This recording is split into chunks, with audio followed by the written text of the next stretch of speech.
Antonio. We are recording. Hola, Alan. Great to know that you are recording and that this podcast will get its history place. That's right, because history is happening right now. Because right now I am. We're under a constraint here because I've got some Halloween pumpkin in the oven that I'm going to try to make into soup tonight. And it's the Oh, first time I've made pumpkin soup. I do squash a lot, but oh, that's great. Pumpkin soup. That's very, it's quite orange. as it should be, right? So Orangey.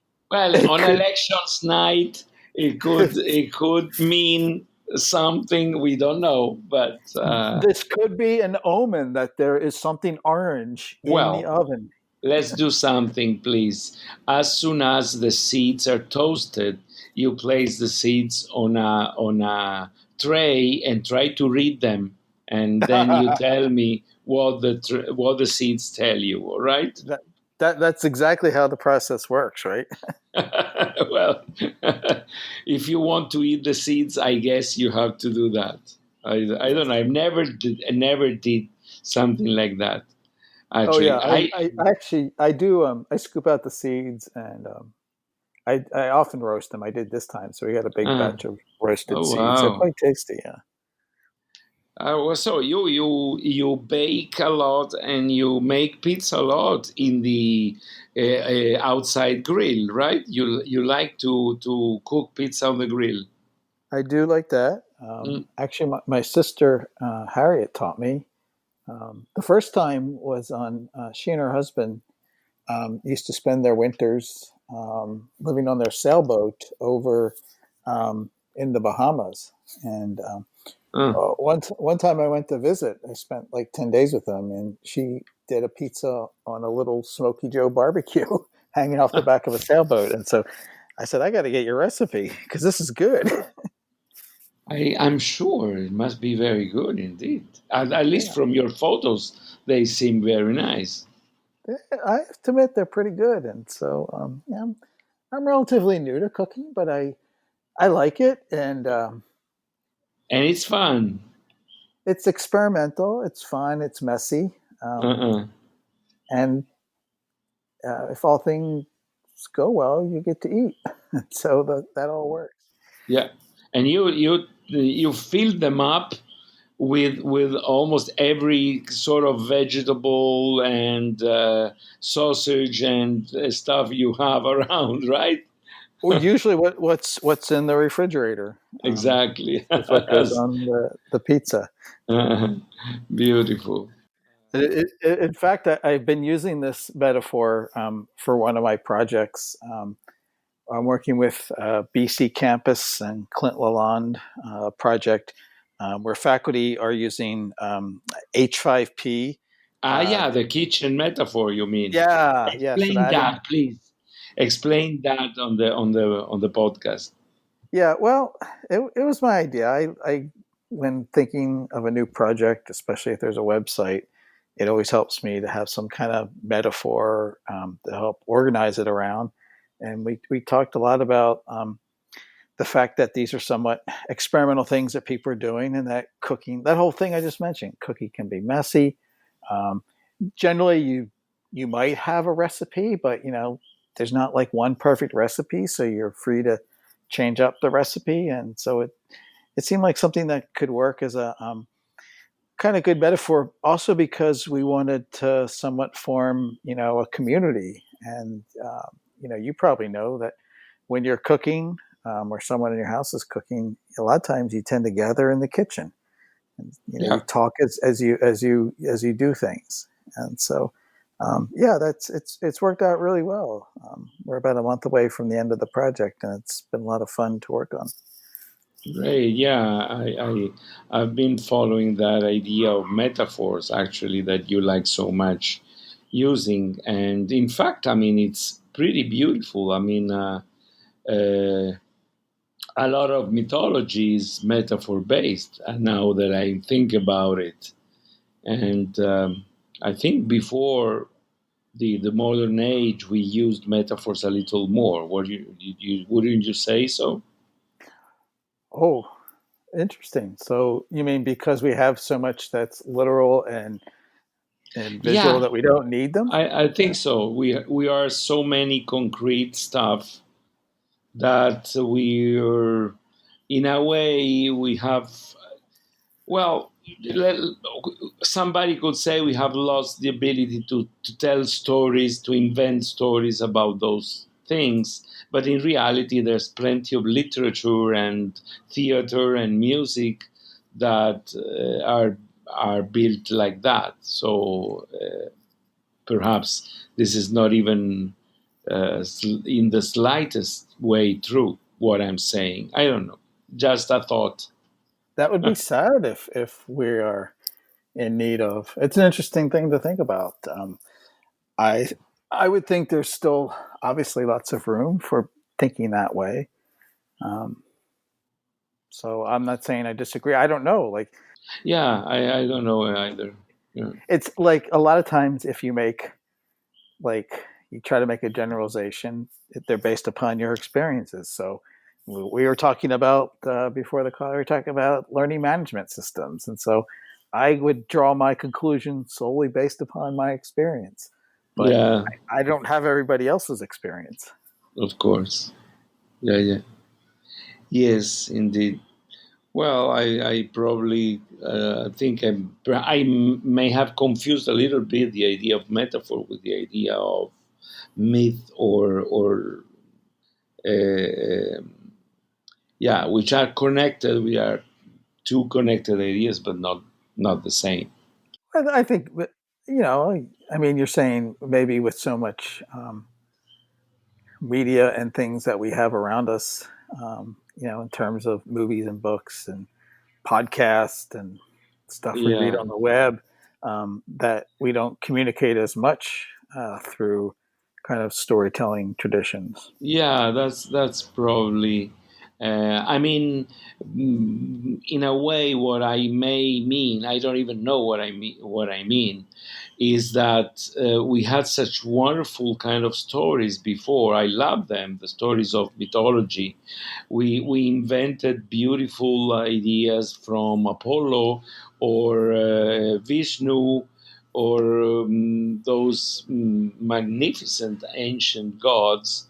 Even we needed to invent a few new ones with Harry Potter or other modern stories, or I mean Lord of the Rings, or this kind of mythology reinvented or repurposed for our, and they are full of metaphors. That's what I meant. Hmm. Metaphors through mythology are sort of uh, um, less popular, perhaps, but in fact, it's not really true. They are very. This COVID thing has seen an increase of actually uh, literature production and sales, novels and essays and theater work, even if theater are unfortunately closed in many places. But the theater work has gone on, and I think that is a good thing. Yeah, and speaking of watching shows, is there anything to watch tomorrow night? Like, you know, I might be bored. There's nothing happening. Yeah, there's nothing happening tomorrow, indeed, and I wonder what am I going to do, because I have a free day, and I may take a walk to a nearby school. They Okay. say that there is a special desk, a cover desk, in which I can privately put an X on some sheets of paper. I don't know what that means exactly, but I hope that will be meaningful. And then I'll go back home and watch some TV. I don't know.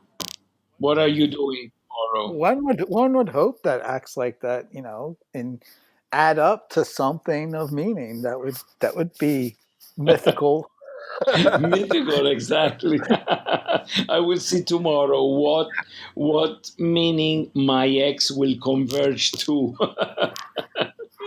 But in my case, what I would really like to do is to being able to vote for the president, but I am not, as you know. Yeah, So uh, I like my whole family will be going up to our school um, place tomorrow morning and cast our vote tomorrow, and right. then watch or read the news throughout the day. You know that somehow I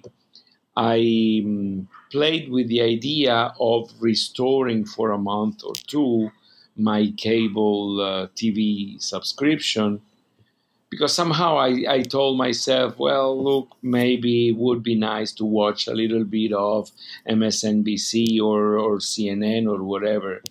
But then uh, I discussed a little bit with Hilda, and then we decided, well, look, but then what are we going to do after the election, after those weeks of discussion, or let's hope not too heavy unrest? What are we going to do? Maybe we get stuck again in the subscription. So I said, okay, let's not do that, and instead let's read or watch newscasts through the web. And that will be, I think, the best way to enjoy and to Right. participate in that night tomorrow. How do So, you how do you maybe summarize what the feeling is like there, either in the community or among your students? Like, what are students saying about this period in time? well, there is a strong election here in for the governorship. So that polarizes a lot of attention.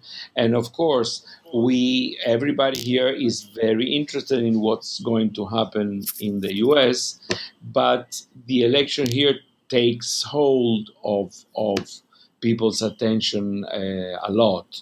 So my students have been expressing themselves like many youngsters here with a desire of change, a huge desire of change out of the two monolithic parties that are there. And because basically, if I interpret their ideas correctly, and somehow I share that idea too, um, the two parties, even if ideologically they are very different, because one, in a way, the most conservative of them is pro statehood, and the other one is pro the current state of affairs with the relationship with the US, and perhaps with some modification and a little bit of more autonomy for the island. And those are the two major parties. But then, in the actual, real day by day life, they seem very much alike in their internal processes, in the corruption, in very many senses. They're much alike. So what I hear is a strong desire to change that, and there's a novelty, because there's a woman who presented herself at the past election and got a lot of votes alone, and then she founded a movement called Citizens Victory Movement, and that movement, interestingly, has worked with the people during these 4 years. They devised small committees in very many places all throughout the island. And so they really attracted a lot of people from all the paths of life. That was very impressive, that idea the collective community based political gatherings discussing the issues that were most pressing for the people. Hmm. And so her name is Alexandra. She's having a lot of followers now, and a lot of polls give even her as a possible winning um, governor. So I don't know. And then there is the fourth actor, which is the independent party. That is a very solid and historical party with a low voting numbers in the past. I mean, probably they got 11 or 12% at most. That was 10 or 12 years ago. I don't remember. But they have been pretty constant in election and in the political life. Hmm. However, the feeling is that in a way they haven't been able to move people, move them past the usual statehood or not or independence political status. And while there are very many pressing issues in regular government issues, so starting from corruption to the pollution, climate change, and energy. I mean, there are a number of people-based, community-based organizations that have been working a lot with the people with clean energy systems across the island, and I think that the times are ripe. Sorry, Hmm. for really having strong legislation on that sort of stuff, etc. So I think that we will see possibly, that's what I hope, and what my students hope, um, a change in that sense that returns the politics from the high spheres of the Congress buildings, etc., Right. to people's houses. That's the oven. Yep. We Oh, got time. it's already cooked. Uh, yeah. That was just Oh, it. It turns off. okay. Well, we got time. I just can't help but think as you're describing this, like what's not said is how people feel when there's an election going on where they have no voice. Yeah. Um, Well, of course, they don't like that. That's evident in everybody, and that is definitely an abuse on the part of the U.S. So to yes. have citizens who cannot vote for the president, but the District of Columbia actually share that sentiment with us here. So there's no doubt that we are in a sort of a colony situation that needs to be resolved in a way or the other. So that's definitely true, and people have that feeling. People also remember when Trump came here after Hurricane Maria Hmm. and distributed, Paper uh, towels. paper towels, and that was. I think that the people here have that image in their mind tonight and tomorrow. They will have it. So if only they could vote, and Puerto Ricans in the U.S. who are as at least as many as they are here will be very influential in these elections actually, and so from Florida or Connecticut or New York, they will be voting massively. And I don't think that they will vote with a lot of sympathy for the current orange guy. It just like all of this is like how little really changes over time. Because like the whole outcome of this political process has been to produce two bickering grandpas, and Yeah. it Yes. like Yeah. when is this going to change? You know, like When you are absolutely right. I was really impacted by a piece on the New York Times a couple of days ago when they say, look, Trump is not really an aberration in US politics. Not only because many other presidents did more or less the same things he has been doing, but because the political system in the US is sort of worked out in a way that has been often offensive to other nations. I mean, think about Latin America from the 60s or the 70s, Chile, for instance. So the structure of the political system is to be changed, I think, and a lot of people do think that now. They have been seeing. I mean, we all, I think, admire Obama. Obama has been a gentleman in the mhm. U.S. politics. However, even Obama was a president of the U.S. in the way that U.S. presidents are.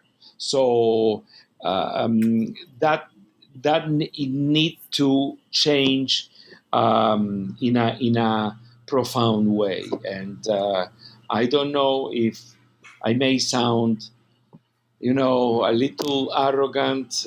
You may say, but who are you to say this regarding a country you have never lived in, etc. And that's true.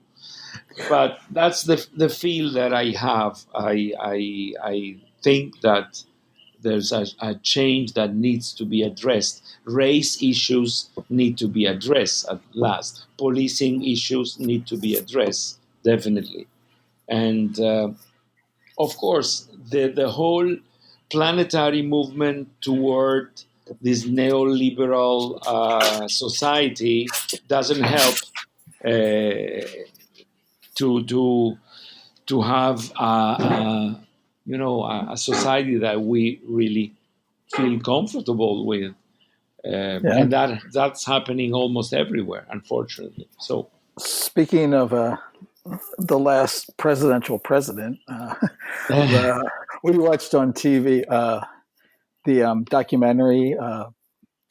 Pete Souza, I think his name is, who was Obama's White House photographer, has uh, one called "The Way I See It," and it was fascinating because he was someone who he actually was the official photographer for Reagan and then Obama, and so he's seen a lot of presidential action and ways of being up very close. And he was rather apolitical for most of his career until this turn of events. And he's become rather yeah, outspoken. And so a lot of his message was a lot of like, this is what this is what empathy looks like. This is what love looks like. This is what someone who embraces yeah, yeah, yeah. all all kinds of people and appreciates them in stark contrast to what Yes, we're it's looking a at. it's a it's a full really an ocean gap of difference in style and in everything.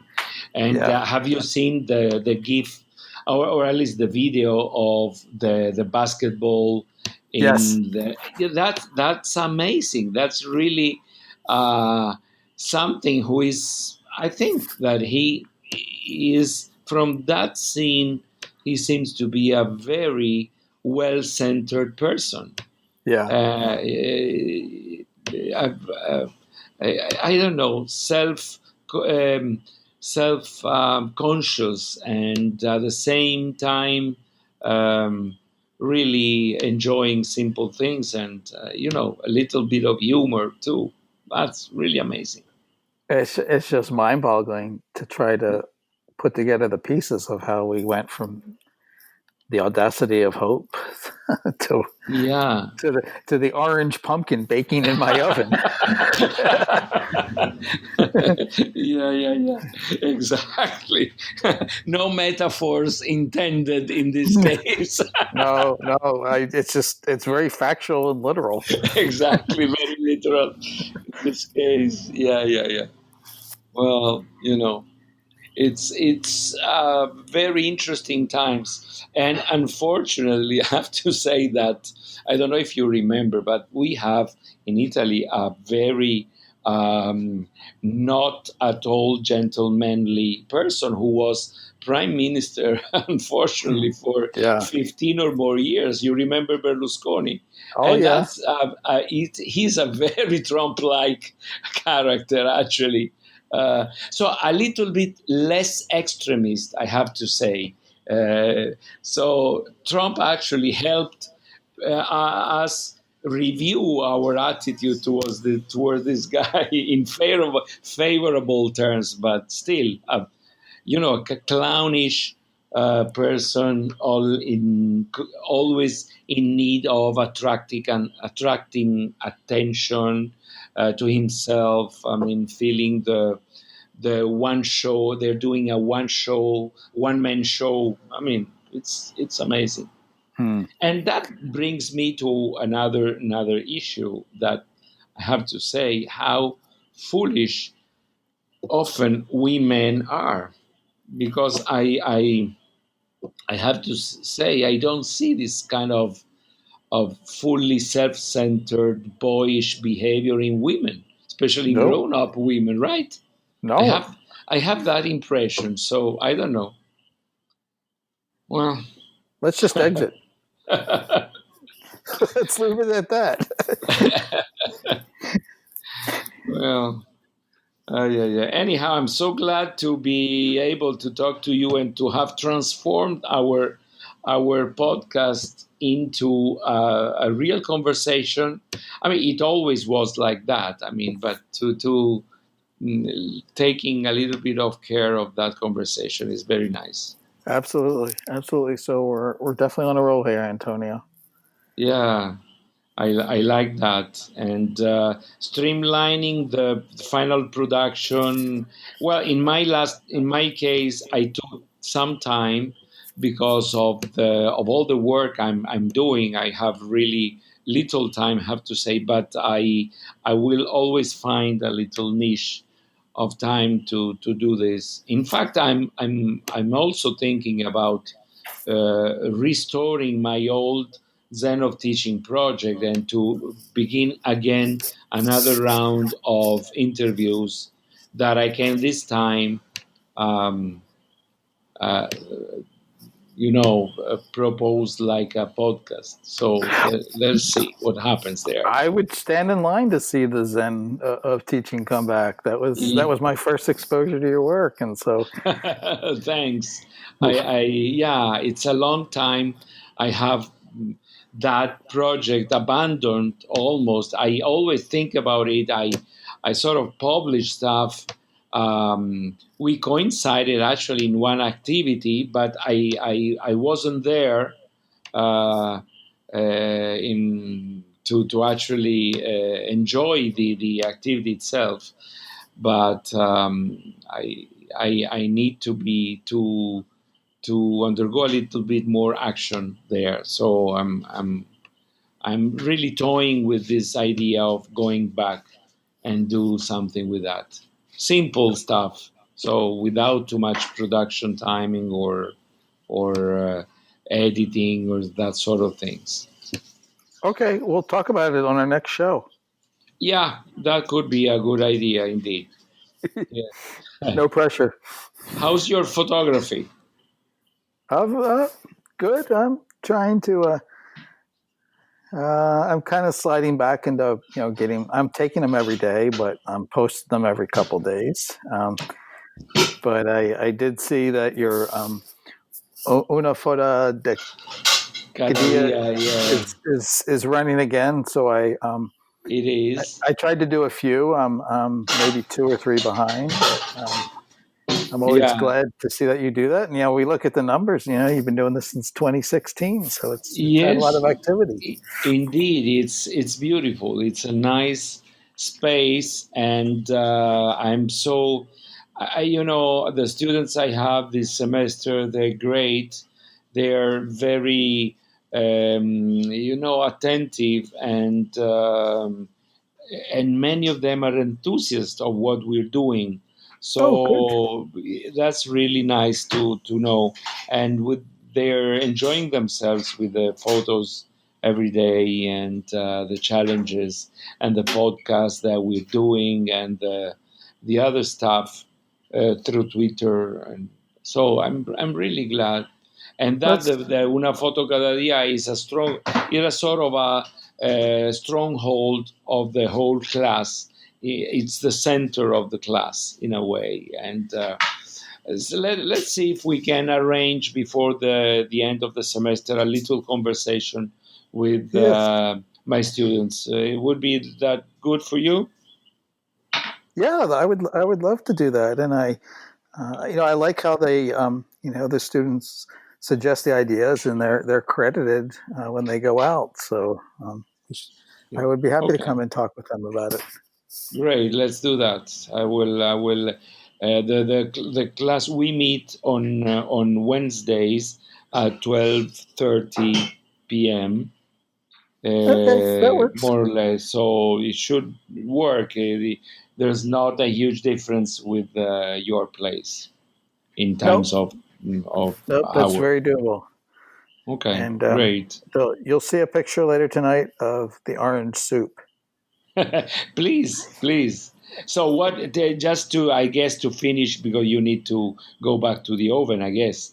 But how do you do the soup? What else beyond the Um, it's almost like my pizzas. It's a little bit improvised, but I roast whatever the pizza or the squash in the oven for half an hour, and then typically while that's going, but I haven't done it yet, then I'll brown some onions and garlic.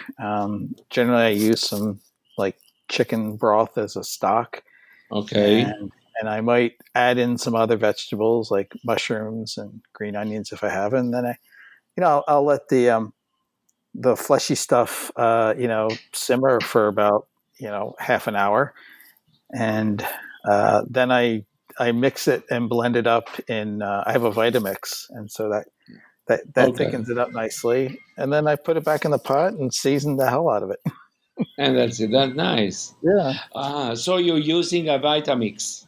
You you yeah, you you find that useful? incredibly useful. I put my guacamole in it. My wife does smoothies every morning. Sometimes even I don't have a coffee grinder. Sometimes I even grind coffee Ah, beans in it. And oh, yesterday we we didn't have any ground cinnamon, but we had these old cinnamon sticks, so I chopped them up in there. Um, ah. it's yeah, there's a lot of things you can do in it. Hmm. Yeah, we were thinking about buying one. So uh, I always thought they were like because I knew some folks who had my friends when I lived in Arizona had one. I was like, I was never going to spend that much money for something to make soup. And then my hiking friend Eric said one day he was telling me about the stuff he makes, and he said, well, you can buy the factory refurbished ones. They're like half price, and they still have the 5-year warranty. And so oh really? yeah, so I bought one probably like 6 years ago, and yeah, I use Hmm. it all the time. And how do you buy those refurbished units? I think it was just there was a link on Vitamix.com. They have a store there. Okay. Well, let Um, me try that. Yes, yeah, so that was worth it. I'll check that. Okay, good. The Puerto Rico Connection is now officially sponsored by Vitamix Incorporated. That's beautiful. Because we I, have to cover that 75 yeah. cents a month. Well, not even that now because Yeah, the last episode I simply placed it in yeah, the file WordPress file system, so yeah. that goes into the into the Reclaim hosting bill. So Yep. Yep. in a Yeah. way, we are being sponsored also by Reclaim. That's right. That's Uh, right. So yeah, we can you split know that? Did we, I we can tell you? we Sorry. can split the savings of we each get Exactly. 30 cents a month. And buy with those savings next year, we can buy two pumpkins, and so in our two different places and cook them I synchronously. actually I have like four sitting on the porch, so I think I'll be making soup every day this week. Oh, that's beautiful. Yeah. Oh, All right. so how's Good. the pumpkin going? Is done? Yeah, yeah. I have to go tend to it. Okay. All right. So, and it's already 6:40, by the Yes. way. Yeah. Wow. Well, good talking to Antonio, and I hope you can find something to do tomorrow to like occupy your mind. I hope so, certainly. Yeah, I wouldn't like to have my mind wander too much tomorrow of all days. That's Yeah. right. Well, have fun putting your ex down. Yeah. Okay. Well, it's Okay. been lovely talking to you, Alan, Likewise, Antonio. as always. So bye bye then. To the next one. Bye bye.